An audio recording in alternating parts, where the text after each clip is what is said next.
તો વિદ્યાર્થી મિત્રો, ફરીથી એકવાર આપ સૌનું ડીએમ ભટ્ટ કોમર્સ ઇન્સ્ટિટ્યૂટમાં સ્વાગત છે। તો બીએમાં ચેપ્ટર નંબર 5માં ગયા લેક્ચરમાં કર્મચારી વ્યવસ્થાનો અર્થ અને તેના લક્ષણોની માહિતી મેળવી હતી। આજના લેક્ચરમાં એના જેવો જ એમાંથી અડધા પોઈન્ટ કોમન આવે એવો જ ક્વેશ્ચન છે, જેનું નામ છે કે કર્મચારી વ્યવસ્થાનું મહત્ત્વ સમજાવો। ક્લિયર? તો સૌથી પહેલાં તો જો આ ક્વેશ્ચન બોર્ડની એક્ઝામમાં પૂછાય તો તમારે કર્મચારી વ્યવસ્થાનો અર્થ લખી દેવાનો અને ત્યારબાદ લખવાનું કે કર્મચારી વ્યવસ્થાનું મહત્ત્વ, અને એમાં તમારે સૂત્ર લખવાનું રહેશે, સંચાલનના હાથપગ, સંતોષ પ્રસંગ સતત ચાલે। યાદ શું રાખવાનું બેટા? સંચાલનના હાથપગ, સંતોષ પ્રસંગ સતત ચાલે। તો હવે બેટા બધાનું અર્થઘટન કરીએ। સંચાલનના એક જ વસ્તુ છે તો લખ્યું છે કે સંચાલનના અન્ય કાર્યો માટે જરૂરી। બીજું હાથપગ તો લખ્યું છે એકમના હાથપગ। સંતોષ કર્મચારીઓમાં સંતોષ। પ્રતિષ્ઠામાં વધારો। સંબંધમાં સંવાદિતા। ગતિશીલ પ્રવૃત્તિઓ। સતત ચાલતી પ્રક્રિયા। અને ચાલે એટલે કે ચાલક બળ। ડન? ખબર પડી ગઈ આટલું? શું યાદ રાખવાનું બેટા? કર્મચારી વ્યવસ્થાનું મહત્ત્વ આવે તો સંચાલનના હાથપગ, સંતોષ પ્રસંગ સતત ચાલે। તો હવે બેટા આ તો આપણે ખાલી ટૂંકી રીત યાદ રાખી, હવે દરેક વિશે વિગતવાર માહિતી મેળવીએ। તો એમાં પહેલો જ મહત્ત્વ છે બેટા સંચાલનના અન્ય કાર્યો માટે જરૂરી, જે આપણે ગયા લેક્ચરમાં ભણી ગયા છીએ કે સંચાલનના અન્ય કાર્યો જેવા કે આયોજન, વ્યવસ્થા તંત્રની રચના, સંકલન, દોરવણી અને અંકુશ જેવા કાર્યો માટે કર્મચારી વ્યવસ્થાની જરૂરી છે। બેટા મેં ગયા લેક્ચરમાં પણ કીધું હતું અને આ લેક્ચરમાં પાછું રિપીટ કરું છું કે આયોજન કોણ કરે? માનવીઓ। ક્લિયર? વ્યવસ્થા તંત્રની રચના એટલે કે કયા વ્યક્તિને કયા વ્યવસ્થા તંત્રમાં મૂકવો એની રચના પણ કોના દ્વારા કરવામાં આવે? માનવી। સંકલન એટલે કે અલગ અલગ કર્મચારીઓ વચ્ચે કોઓર્ડિનેશન રાખવું હોય, સંકલન કરવું હોય તો એના માટે પણ મારે એક વ્યક્તિની જરૂર પડે। દોરવણી એટલે કે ગાઈડન્સ આપવું હોય તો પણ મારે વ્યક્તિની જરૂર પડે। બીજું અંકુશ રાખવો હોય તો પણ મારે કર્મચારીની જરૂર પડે જ। અને એટલે જ લખ્યું છે કે સંચાલનના અન્ય કાર્યો જેવા કે આયોજન, વ્યવસ્થા તંત્રની રચના, સંકલન, દોરવણી અને અંકુશ જેવા કાર્યો માટે કર્મચારી વ્યવસ્થા જરૂરી છે। તો કર્મચારી વ્યવસ્થામાં બીજું મહત્ત્વ સમજીએ તો એ છે એકમના હાથપગ। તો એમાં લખ્યું છે બેટા કે સંચાલનમાં આયોજનનું કાર્ય માનવીના મગજ જેવું સ્થાન ધરાવે છે, તો કર્મચારી વ્યવસ્થા માનવ શરીરના હાથપગનું સ્થાન ધરાવે છે। તેમના વિના એકમની પ્રવૃત્તિઓ થઈ શકે નહીં। બેટા સિમ્પલી કહું કે તમે જ વિચારો, તમારા શરીરમાં વિચારવાનું કાર્ય કોણ કરે? તો કહેશો કે સર મગજ, અને મગજે જે કંઈ પણ વિચાર્યું એનું ઇમ્પ્લિમેન્ટ, એનો અમલ કોના દ્વારા થાય? તો કહેશો કે સર હાથપગ દ્વારા। તો એક્ઝેક્ટલી એવી જ રીતે કોઈ પણ ધંધાકીય એકમ હોય એમાં આયોજનમાં કઈ વસ્તુ સિદ્ધ કરવાની છે, કયા ગોલ અચીવ કરવાના છે એ ડિસાઈડ થાય, પણ એ અચીવ કરવા માટે કામ કોણે કરવું પડે? કર્મચારીઓએ। ક્લિયર? તો જો ધંધાકીય એકમમાં કર્મચારી ન હોય તો ધંધાકીય એકમ સફળ બની શકતું નથી, અને તેના કારણે જ કર્મચારી વ્યવસ્થાને માનવ શરીરના હાથપગ સાથે સરખાવવામાં આવ્યા છે। ડન? ખબર પડી ગઈ ને? આગળ વાત કરીએ તો લખ્યું છે કે કર્મચારીઓમાં સંતોષ, તો લખ્યું છે કર્મચારીઓની ફરિયાદો, મુશ્કેલીઓને સમજી તેનો ઝડપી નિકાલ કરી શકાય છે। તો બેટા આપણને ખબર હોય તો કે ઉત્પાદનના 4 સાધનો છે, અને એ 4 સાધનોમાંથી માત્ર ને માત્ર કર્મચારી જ એ જીવન સાધન છે। તો તેના પરિણામ સ્વરૂપે જ્યારે પણ કર્મચારી કામ કરતો હોય ત્યારે તેની ફરિયાદો, મુશ્કેલીઓ સમજીને એનો ઝડપથી નિકાલ કરવો જોઈએ। અને એના કારણે શું લાગે કે હા, મારા ઉપરી અધિકારીએ મારી પ્રોબ્લેમનું સોલ્યુશન લાવીને આપ્યું તો મારે પણ એના માટે કંઈક કરવું જોઈએ। ક્લિયર? અને બીજો પોઈન્ટ, એકમના કાર્યનું યોગ્ય આયોજન અને તે કાર્યની યોગ્ય વહેંચણી કરીને કર્મચારીઓમાં સંતોષની લાગણી ઊભી કરી શકાય છે.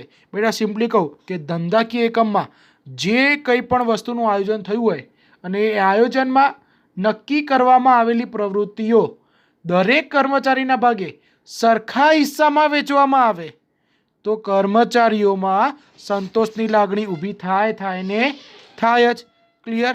તો આ ત્રીજો પોઈન્ટ હતો કર્મચારીઓમાં સંતોષ. તો કર્મચારી વ્યવસ્થાનું ચોથું મહત્વ છે પ્રતિષ્ઠામાં વધારો, જેના માટે મેં શબ્દ લખાયો છે યાદ રાખવાની ચાવીમાં પ્રસંગ. તો એટલે પ્રતિષ્ઠામાં વધારો. તો લખ્યું છે સંતુષ્ટ અને કાર્યનિષ્ઠ કર્મચારીઓ એકમની અમૂલ્ય સંપત્તિ છે. તેઓ ધંધાકીય એકમની પ્રતિષ્ઠામાં વધારો કરે છે. બેટા સિમ્પલી તમને કહું કે કોઈ પણ ધંધાકીય એકમ હોય પોતાના કર્મચારીને ખૂબ જ સારી રીતે રાખતું હોય તો એ જ્યારે પણ તેના સગા સંબંધીઓ બેઠા હોય અથવા તો તેના મિત્રો સાથે હોય તો શું કહે, ભાઈ મારી કંપની તો બહુ સારી છે, મારી કંપની મારું આવી રીતે સાર સંભાળે છે. તો તેના પરિણામ સ્વરૂપે જે તે ધંધાકીય એકમની પ્રતિષ્ઠામાં વધારો થયેલો જોવા મળે છે. તો આ હતું મહત્વ નંબર 4. આગળ વાત કરીએ તો પ્રસંગમાં એટલે સંબંધોમાં સંવાદિતા. તો એમાં લખ્યું છે યોગ્ય કર્મચારી વ્યવસ્થાના કારણે એકમમાં સંતોષકારક વાતાવરણ ઊભું થાય છે. એટલે કે જો તમે યોગ્ય કર્મચારીની નિમણૂક કરો તો એ કર્મચારી એના ઉપરી અધિકારીએ આપેલા હુકમોનું નિયમિત ધોરણે પાલન કરતો હોય છે.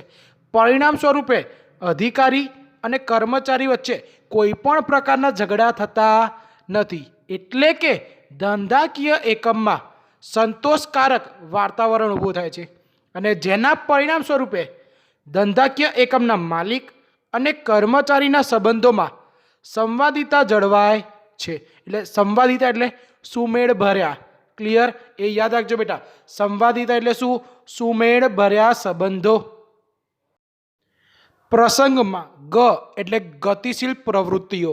તો બેટા એ આપણે એના લક્ષણોમાં પણ જોઈ ગયા છીએ કે યોગ્ય કર્મચારી વ્યવસ્થા ધંધાકીય એકમની દરેક પ્રવૃત્તિઓને ગતિશીલ બનાવે છે.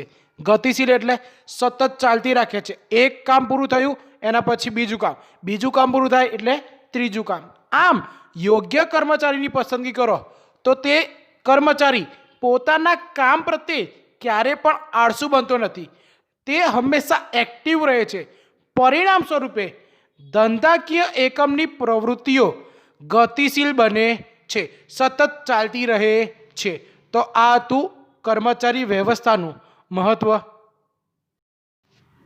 આગળ વાત કરીએ પ્રસંગ સતત.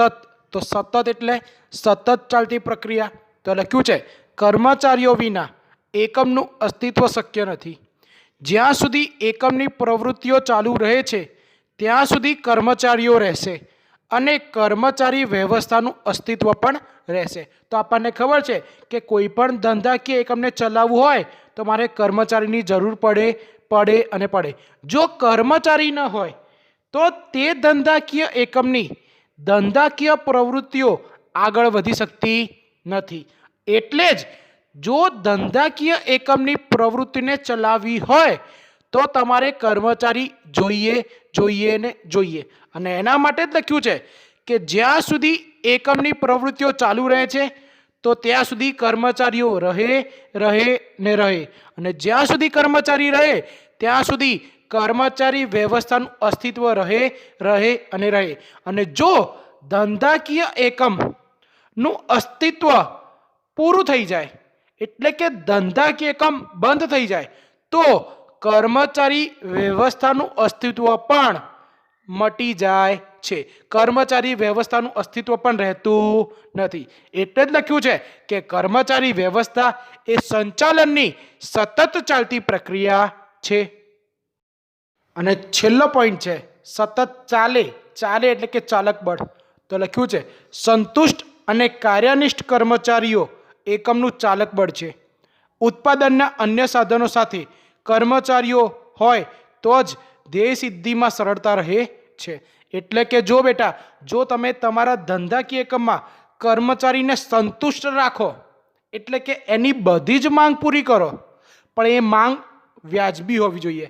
તો એ કર્મચારી આપણા ધંધાકીય એકમમાં સંતુષ્ટ રહે, અને જે કર્મચારી સંતુષ્ટ રહે એ પોતાના કાર્ય પ્રત્યે હંમેશા પ્રમાણિક રહે અને એના માટે જ લખ્યું છે કે સંતુષ્ટ અને કાર્યનિષ્ઠ કર્મચારીઓ એકમનું ચાલક બળ, એકમને ચલાવતા હોય છે. ક્લિયર? તેને ચાલક બળ કહે છે.